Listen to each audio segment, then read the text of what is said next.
আসসালামু আলাইকুম বন্ধুরা, কেমন আছেন? আশা করি সবাই ভালো আছেন। আমি আল্লাহর রহমতে ভালো আছি। আরও একটি নতুন ভিডিওতে আপনাদেরকে স্বাগতম। আপনারা অনেকেই সিডিআইয়ের ভিডিও চাচ্ছিলেন যে এটা রেস্টোরেশন প্রজেক্টটা যেন আমি আবার রানিং করি। আসলে আমি কিছু ব্যস্ততার ভিতরে পড়ে যাওয়ার কারণে ভিডিওগুলো কন্টিনিউ করা হয়নি। এমনি অন্য ভিডিও দিচ্ছিলাম, আমি যে 4 স্ট্রোক বাইকটা চালাচ্ছিলাম সেটার ভিডিও দেওয়া হয়েছে। এটার ভিডিও মাঝখানে বন্ধ ছিল, তো এখন থেকে আবার রানিং হয়ে গিয়েছে।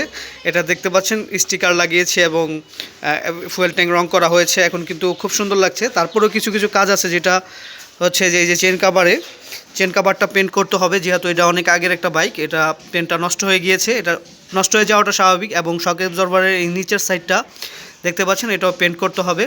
আসলে হচ্ছে 2 স্ট্রোক বাইকের যেটা মজাটাই আলাদা, সেই জন্য এটা চালানো।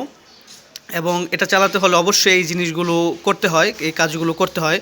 আর যেটা ফ্রেশ থাকে সেটা তো ফ্রেশই। আমার এই বাইকটা ফ্রেশ ছিল না। আমি এটা যতটুকু পারা যায় দেখতে সুন্দর যেন লাগে সেই ব্যবস্থাটাই করছি।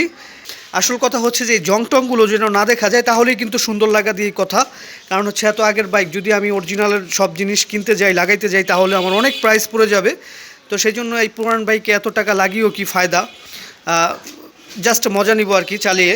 তো সেই জন্য এই জিনিসগুলো যেগুলো আস্তে আস্তে করা যায় সেই কাজগুলো করছে। আর যারা আপনারা ভিডিও চান, সেই জন্য আগ্রহ হয় ভিডিও দেওয়ার জন্য। আর যারা এখনও চ্যানেলটি সাবস্ক্রাইব করেনি, অবশ্যই চ্যানেলটি সাবস্ক্রাইব করবেন, বেল বাটনটি বাজিয়ে দেবেন, তাতে করে এই ধরনের ভিডিও পেয়ে যাবেন। তারপর সামনে যে শক অ্যাবজর্ভার, এগুলি একসময় রং করতে হবে। তো আস্তে আস্তে আমি কাজগুলো করছি এই জন্য যেন আমার জিনিসটাও শেখা হয় এবং আপনাদেরকেও দেখাতে পারি। তারপর প্রাইসটাও যেন কম লাগে। আমি আস্তে আস্তে এই জন্য কাজ করছি। তো আমি খুব একটা বেশি টাকা এখনও লাগাইনি, আমি জাস্ট এটা রং করেছি এবং সিট কভারটা লাগিয়েছিলাম। এই কাজগুলো আস্তে আস্তে করছি। তো যেই কাজই করি না কেন সেই কাজেরই ভিডিও দেবো। সেই জন্য বলবো অবশ্যই চ্যানেলটি সাবস্ক্রাইব করুন, বেল বাটনটি বাজিয়ে দেবেন, তাতে করে এই ধরনের ভিডিও পেয়ে যাবেন। চলুন ভিডিওটি শুরু করি। চেন কাভারটা খুলে নিয়েছি টুলস দিয়ে। এই যে হচ্ছে চেন কাভারটা। তারপর এটা খুলতে হবে।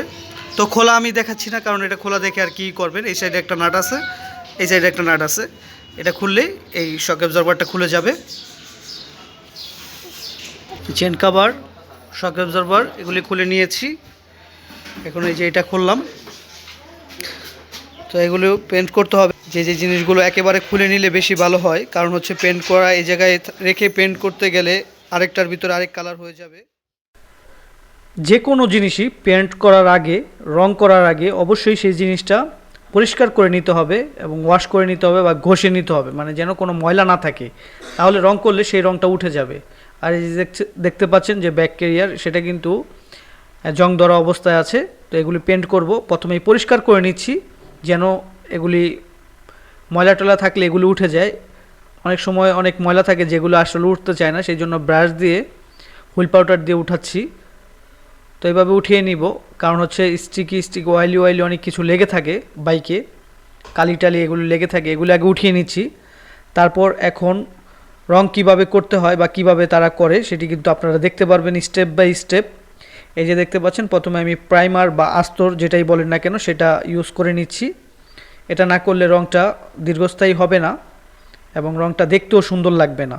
তো এই যে দেখতে পাচ্ছেন, আমি এটা করার পর কিন্তু যতগুলো এমনি কালার হয়ে আছিল কালো কালো দেখতে, সব কিন্তু এখন কালারগুলো নেই, এক কালার হয়ে গিয়েছে। তো এটা কোনো কালার না, এটা হচ্ছে আস্তর। এটা প্রথমে করতে হয়, তারপরে যে কোনো কালারই আপনি করতে পারবেন। তো সেইটা এখন করা আছে। তো এইভাবে আপনারা রং করতে হবে এরকম না, আপনাদের জাস্ট আমি দেখিয়ে দিচ্ছি যে কিভাবে এই স্টেপগুলো তারা করে। কারণ হচ্ছে এই ধরনের ভিডিওগুলো নেই যে কিভাবে এই ধরনের কাজগুলো করে, সেই জন্য আমি ভিডিও করছি আর আপনারা ঘরে বসেই দেখতে পাচ্ছেন যে রং কিভাবে করে বা করতে হয়। এই যে আমি সবগুলো আস্তর বা প্রাইমার সেটা প্রথমে ইউজ করে নিয়েছি। ফার্স্টে পরিষ্কার করেছি, তারপরে এটা ইউজ করেছি। শিরিষ কাগজ দিয়ে ঘষতে পারলে আরও বেশি ভালো হয়, আমি সেটা করেছি। তো সেগুলো দেখিয়ে আসলে তেমন কোনো লাভ নেই, ভিডিও লম্বা হয়ে যায়। পরিষ্কার করে নিয়েছি, যেভাবেই হোক পরিষ্কার করতে হবে। তারপর এই প্রথমে যে প্রাইমারটা ইউজ করেছি, এখন আমি সিলভার কালারের একটি রং ইউজ করব, যেহেতু এটা সিলভার কালার ছিল। তো এখন যদি কালো হতো অবশ্যই কালো ইউজ করতাম। তো এই যে দেখতে পাচ্ছেন, সিলভার করার পর কিন্তু বোঝাই যাচ্ছে যে সিলভার হচ্ছে। তো রং করাটা খুব ইজি, কিন্তু তার আগে যে প্রসেসগুলো পরিষ্কার করা এগুলি হচ্ছে কঠিন। তো এভাবে স্প্রে করতে আমার খুবই ভালো লাগে, স্প্রে করতে। তো এই যে দেখতে পাচ্ছেন সিলভার কালার হয়েছে।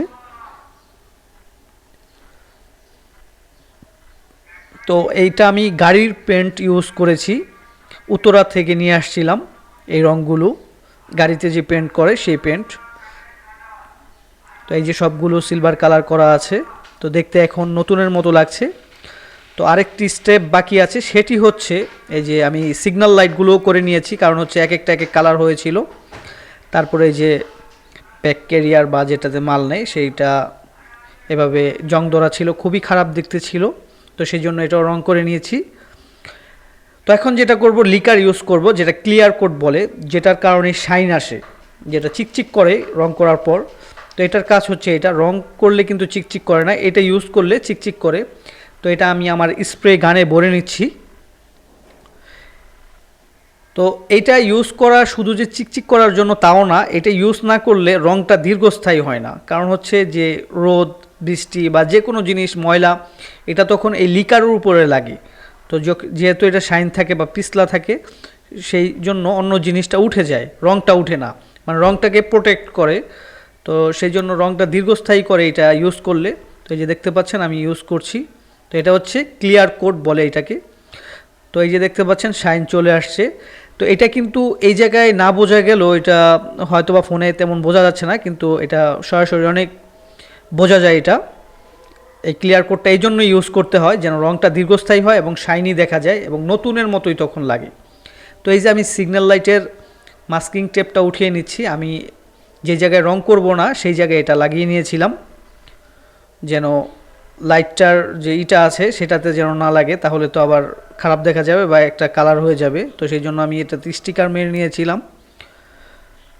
তো যে সময় যে কোনো জিনিসে পেন্ট করতে হয়, তো যেটাতে রং না করবেন বা না করতে হয় সেটাতে এইভাবে স্টিকার লাগিয়ে নিতে হয়। তো এই যে দেখতে পাচ্ছেন মোটামুটি লুকটা এখন ভালোই লাগছে দেখতে, কারণ হচ্ছে সিগন্যাল লাইটগুলো এক একটা এক এক কালার হয়েছিল, এখন অন্তত পক্ষে এক কালার দেখা যাচ্ছে, আর হচ্ছে একটা শাইন থাকবে, নতুনের মতো লাগবে দেখতে। তো পুরান বাইক একটু যদি মানে জিগজ্যাগ না হয়, সুন্দর দেখতে না হয়, তাহলে কিন্তু দেখতে ভালো লাগে না, তখন পুরানই মনে হয়। আর আমি একটা জিনিস খেয়াল করেছি, এই পুরান বাইকগুলো যখন নিয়ে আমি বের হই, আমি অন্য অন্য বাইকও চালাই, কিন্তু এটা নিয়ে বের হলে একটা অন্যরকম ভালো লাগে এবং মানুষ অনেক তাকায়, যখন সুন্দর দেখা যায় যে এত পুরান বাইক এত সুন্দর আছে কি করে। তো এমন কোনো লোক নাই যে এটার দিকে তাকায় না, এটা আমার কাছে খুবই ভালো লাগে, খুবই ভালো লাগে। তো এই যে শক অ্যাবজর্ভার, এটাও কিন্তু নিচের দিকে এরকম জং ধরা ছিল, এখন দেখতে পাচ্ছেন খুবই সুন্দর লাগছে। এটা একেবারে কালো জং ধরা একেবারে অবস্থা ছিল। তো এই জায়গায় যে স্টিলের যে কালারটা, সেই জায়গায় আমি রং করার কোনো প্রয়োজন নাই, সেই জন্য এই জায়গায় আমি মাস্কিং টেপ দিয়ে করে নিয়েছিলাম। তো এখন মোটামুটি আলহামদুলিল্লাহ খুবই সুন্দর লাগছে চেন কাভার এবং ব্যাক ক্যারিয়ার বা যেটাতে মাল নেওয়া হয়, এবং শক অ্যাবজর্ভারে রং করার পরে ভালোই লাগছে। তারপরও ব্যাক চেসিস এবং বিভিন্ন জিনিসগুলো আছে, সেগুলো আস্তে আস্তে রং করতে হবে, কারণ হচ্ছে একটা পুরান বাইক রেডি করা এত সহজ কিছুও না, আস্তে আস্তে রেডি করতেছি। তো এই যে দেখতে পাচ্ছেন খুবই সুন্দর লাগছে, স্পেশালি পিছনের দিকে যে চেন কাভারটা, তারপর এই যে ব্যাক এই কালারটা কিন্তু খুবই সুন্দর লাগছে, সিগন্যাল লাইটগুলো মানে একটু অন্যরকম লাগছে, আর কারো বাইকে মনে হয় না এরকম কালার আছে। তো আমি করলাম ফার্স্ট টাইম, আমার কাছে খুবই ভালো লেগেছে। তো আশা করি আপনাদের কাছেও ভালো লাগবে।